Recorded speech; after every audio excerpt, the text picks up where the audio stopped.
Hello and welcome. This is Halauddin Ahmed and today we will going to discuss on holding companies. So what is holding company? When a company acquires majority of shares, that is more than 50% in the ownership or is in a position to control the management of the company is called a holding company and the other is called a subsidiary company. A holding company is able to exercise control over the management of other companies by virtue of its share ownerships. The main objective behind the holding companies is to promote combination movement so that competition may be eliminated. Also, advantages of monopoly or near monopoly may be enjoyed and economies in management and production may be secured. So what are the circumstances that a company can become a subsidiary to other company? If a company acquires all or majority of equity share in other company, or if the other company controls the management or the composition of its board of directors, and if the company becomes a subsidiary of another company which itself is a subsidiary of a third company. There are some advantages of holding companies. The first one is both companies can retain their identities as there is no need to liquidate themselves and lose their identity. Various income tax benefits can be enjoyed by forwarding their existing losses. Subsidiary company can enjoy the advantage of existing goodwill. Advantage of monopoly and near monopoly may be enjoyed. And the next one is holding company device is best suited for promoting combination movements in business. There are also some other advantages, that is profitability and the financial position of each company can be easily known as each company has to prepare its own books of accounts. Less investment is required to acquire the controlling interest in another company as compared to another technique. For example, absorption and amalgamation. And the final one is economies in production and management may be secured.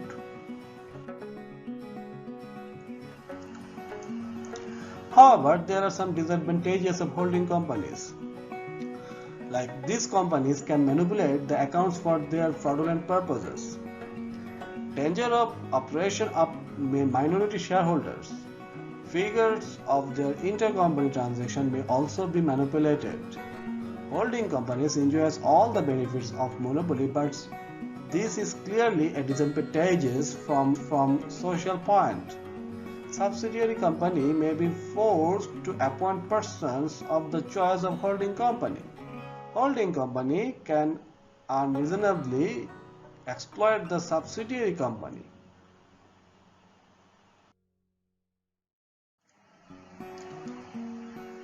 Let's talk about some important points of holding companies, like capital profit. If there exists some reserves and profit of the subsidiary company on the date of the acquisition of shares of the subsidiary company, the outsider share of such reserves and profit is added to the minority interest and the balance of such reserves and profits are capital profit of the holding company and are shown as capital reserve in the consolidated balance sheet. Similarly, losses of the subsidiary company shows in the balance sheet on the date of purchase of share and divided into two parts. For example, share of minority shareholders and share of the holding company. Share of outsider is deducted from the amount of minority interest and share of holding company is added to the cost of control or reduced from capital profit.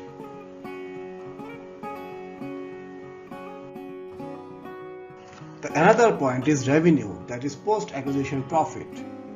Profit of the subsidiary company made after the date of the purchase of shares by the holding company are treated as revenue profits. Holding company's shares of such profits is added to the profits of the holding company and share of such profits belonging to the minority shareholders is added to the amount of the minority interest.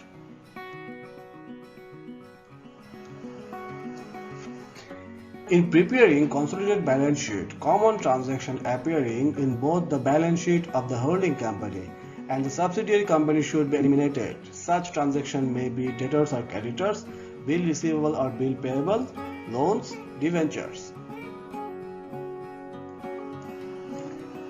Treatment of issue of bonus shares by the subsidiary company will depend upon the source from which the bonus shares are issued. Bonus shares may be issued out of pre-acquisition profits or reserves or post-acquisition profits or reserves of the subsidiary company.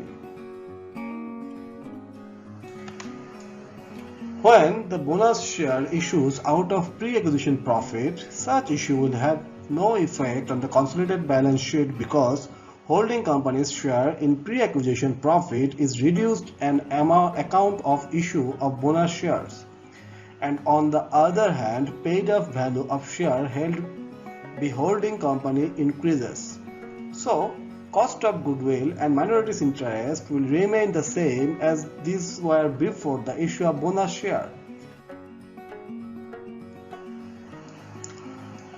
On the other hand, if bonus shares issue out of post-acquisition profit, there will have effect on the consolidated balance sheet. Such shares of holding company shall reduce in revenue profits, and the paid-up value of shares held by the holding company will increase. Increased paid-up value of shares held will reduce the cost of control or goodwill or increase the value of capital reserve. Sometimes, subsidiary company sold goods to holding company at selling price. If some part of these goods still lying with the purchasing company in its stock, then profit included in such value of unsold stock is called as unrealized profit. In such a case, reserve has to be created for such unrealized profit.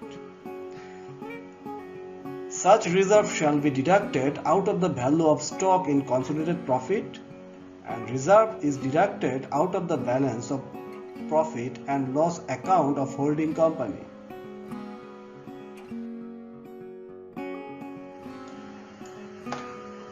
Goodwill appearing in the balance sheet of subsidiary of company will be shown along with goodwill of the holding company. In case there is capital reserve, it will be adjusted in capital reserve or on consideration.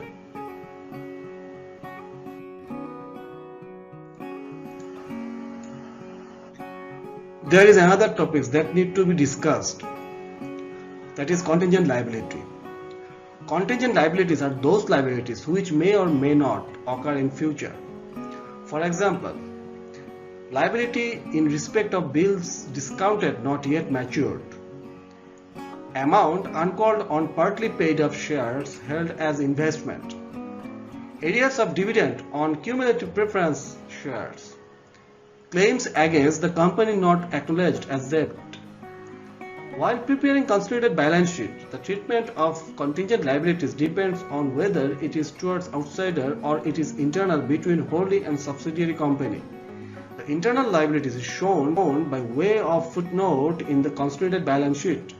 The internal contingent liability is not to be shown anywhere because it is treated as mutual owing. There is another topic that is called fictitious assets. If fictitious assets are given on the asset side of the balance sheet of subsidiary company, then these items must be deducted from the capital profits before distributing the same among the holding companies and minority shareholders, like preliminary expenses, discount on issues of shares and debentures, underwriting commission, etc. is the common examples of fictitious assets.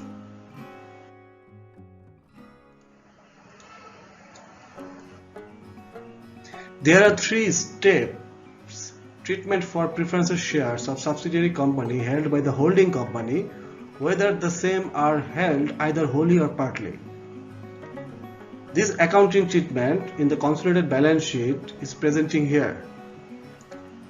The first one is the preference dividend occurred shall be deducted from the profits, and the accrued preference dividends is apportioned between minority shareholders and holding company in proportion to holding. The remaining profits are divided among equity shareholders in accordance with the shares held by them. If there are losses for the current year of subsidiary company, then no preference dividend is provided for.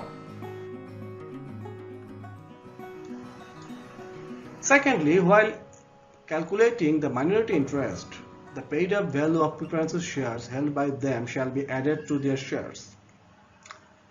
Thirdly, the excess amount paid up by the holding company for acquiring preference shares over the paid-up value is treated as cost of control. Let's talk about consolidated balance sheet. While preparing consolidated balance sheet of holding company and its subsidiary company, three items are never shown.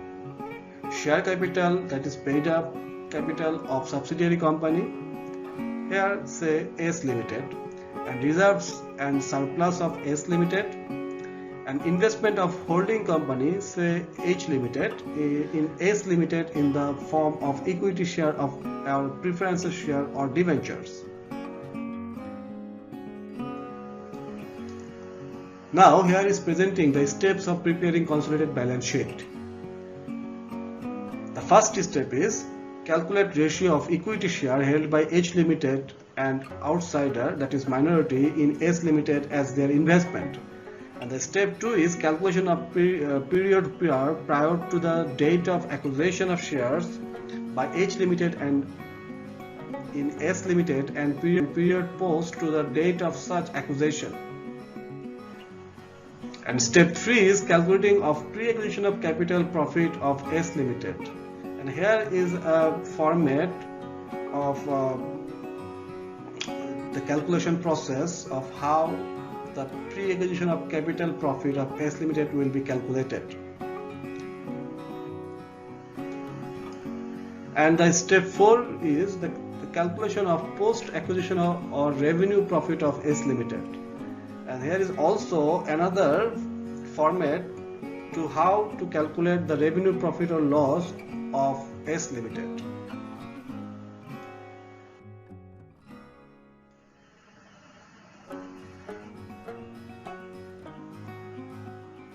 At step 5, the cost of control or goodwill or capital reserve will be calculated according to the presented format.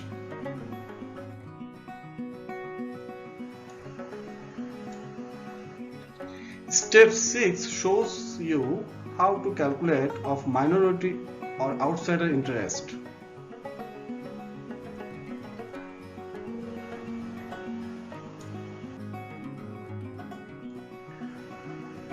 And finally, step 7 will give you the calculation of balance of profit and loss account of H Limited.